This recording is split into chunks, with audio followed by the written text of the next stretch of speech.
Enough Said is brought to you by Sheldon Street Pizza. Visit them online at sheldonstreetpizza.com or stop by Sheldon's during your next trip to Lake Orion. Sheldon Street Pizza, the official pizza of Enough Said. And by Fourth Coast Cider Works. Quality craftsmanship, quality hard cider. You can check them out online at fourthcoastciderworks.com or come get a can or a howler at their Canterbury Village location. Not available for anyone under the age of 21. Please drink responsibly. You're listening to the best local sports podcast in Michigan, and that's Enough Said. The Saginaw Valley State football team is on a roll. So now, since we last spoke to head coach Ryan Brady, the Cardinals have picked up back-to-back wins. They have beaten St. Francis, and this past Saturday, they collected their first GLIAC win of the season by taking down Wayne State in overtime by a final score of 17-10. I caught up with Coach Brady this week to talk about those wins and to see what lies ahead this Saturday when the Cards take on undefeated Davenport. And that conversation starts now. How excited were you to see that losing streak come to an end a couple of weeks ago with your win over St. Francis? Yeah, it was it felt good, tough. So it's good to get back on track, and just proud of the kids. They've hung in there. Had some adversity, and I've liked their demeanor, and they've had a good approach, and they did a good job hanging in there, and it's good to get back on the winning side of things. And a good chunk of that credit goes to your defense. You accomplished a lot of great things in those two wins, but I want to talk about what your guys did against St. Francis, because I don't think I've ever seen this in a college football game. You held that team to 117 yards of total offense. I've never seen like an offensive output that low before at really any level. It is so rare to see a team put up that kind of production in total yards, especially in college football. How pleased were you to see that kind of performance out of your defense? Yeah, we were I thought our defense played really well. They came out and did some unique stuff, I think, on the first drive, and they may have had, 60 or 70 yards there right in the first quarter. But I thought our defense did a great job. We adjusted and settled down, and I just really thought we tackled extremely well, and we really got up to the quarterback, and it was all in all a very good day on the defensive side of the ball. I always enjoy talking about Micah Kretzinger and the impact that he has whenever he's on the field for you defensively. He had a big day that day, 6 tackles, including a couple that resulted in negative yards for them. How would you describe the presence that Micah brings to the defense? Oh, there's no doubt. He's fast and physical, and if he gets his hands on you, it's over. Micah just continues to get better and better. He's a great kid. He works extremely hard, and I know you'll like this. And he wears size 16 shoe. Almost like me.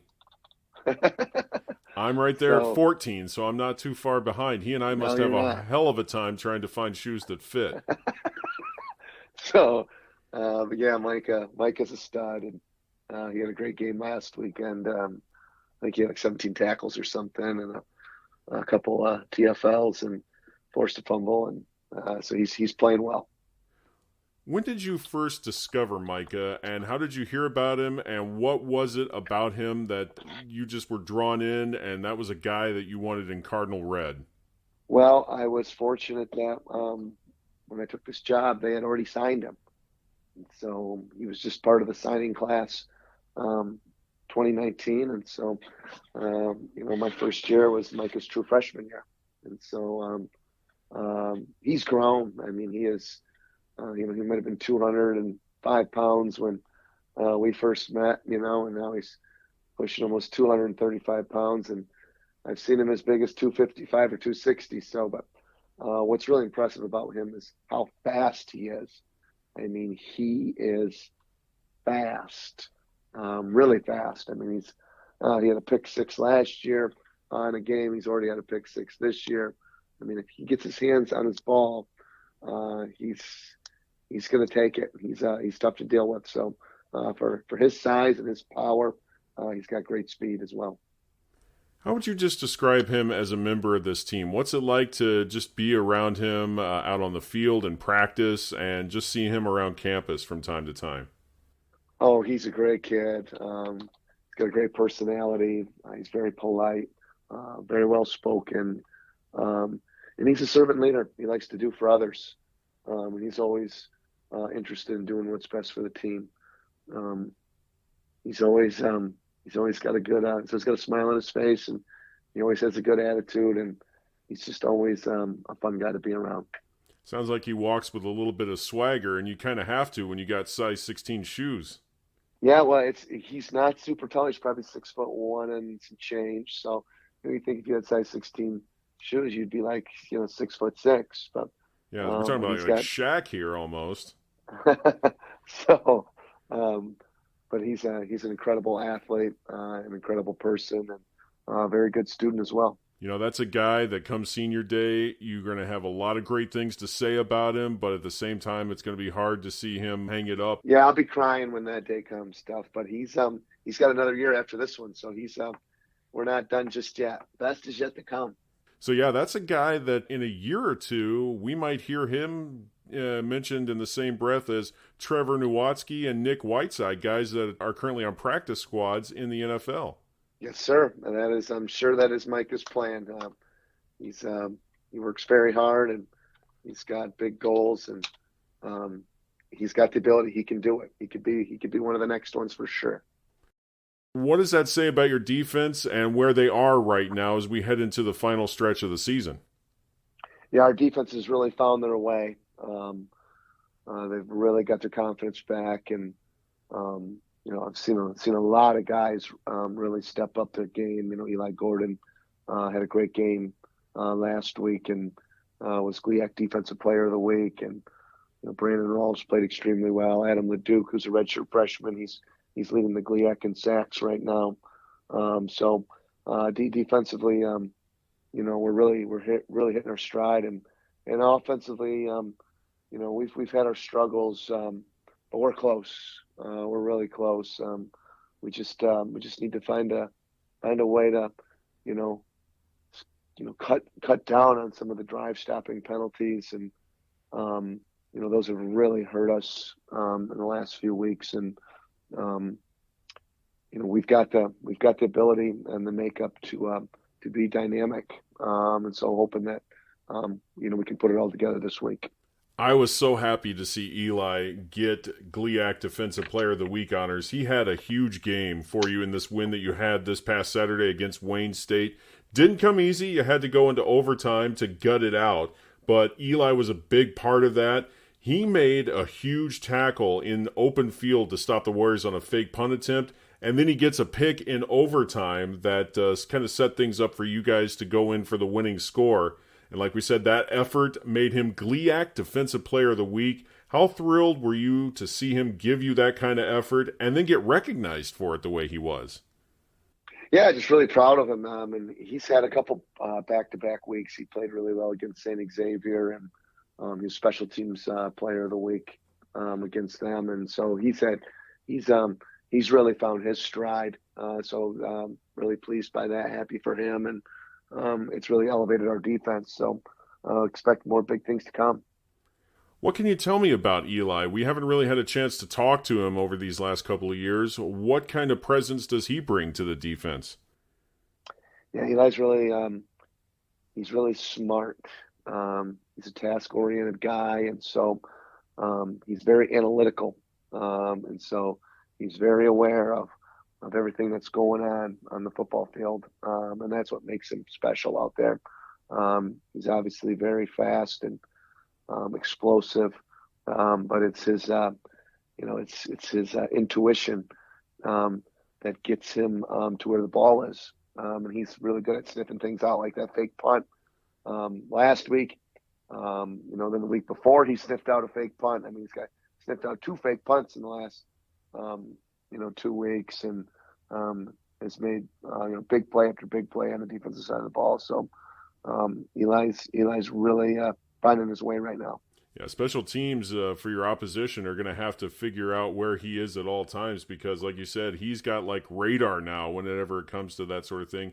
That just says a lot about his on-field presence. He can analyze and read things, and that's really what you want out of a guy who's going to be like an anchor for your defense.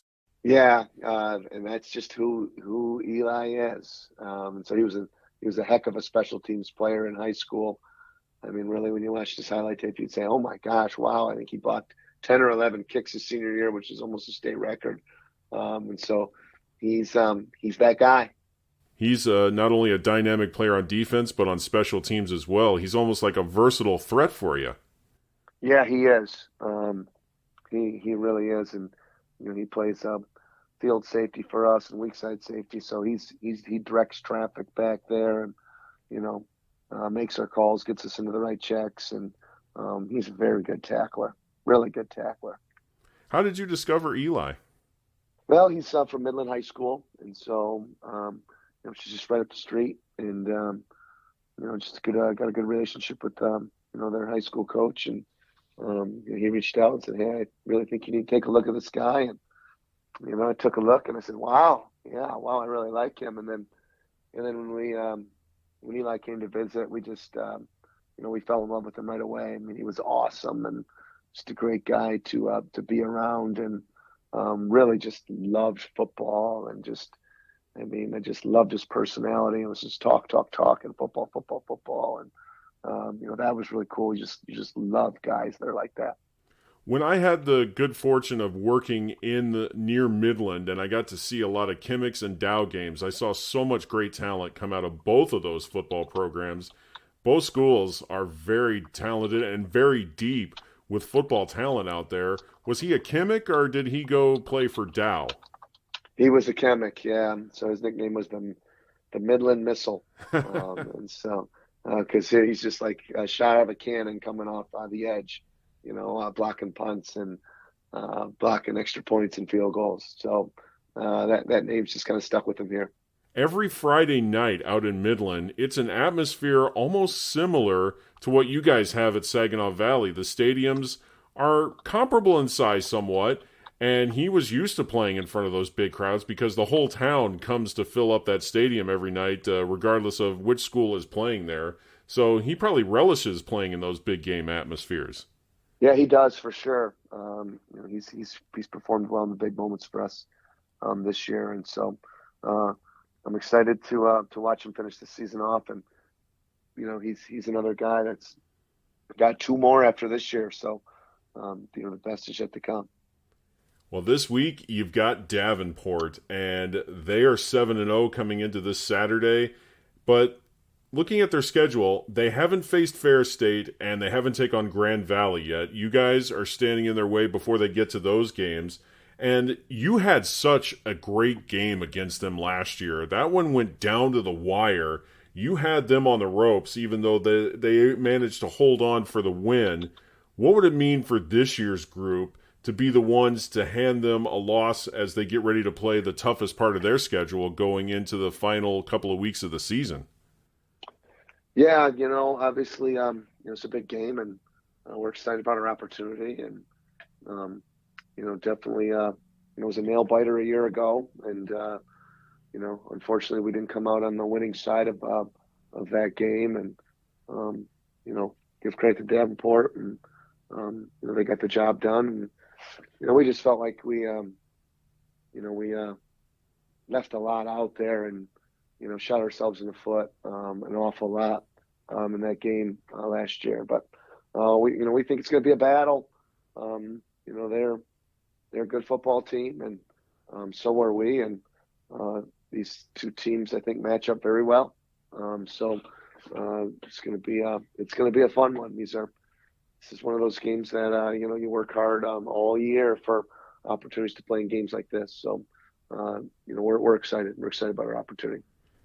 Looking at what happened last season, they kind of played spoiler for you guys in that a lot of people felt like if you did hang on to win that game, you probably get the playoff spot that they ended up getting. Now you have a chance to maybe be that team that could potentially dash their hopes of making the playoffs.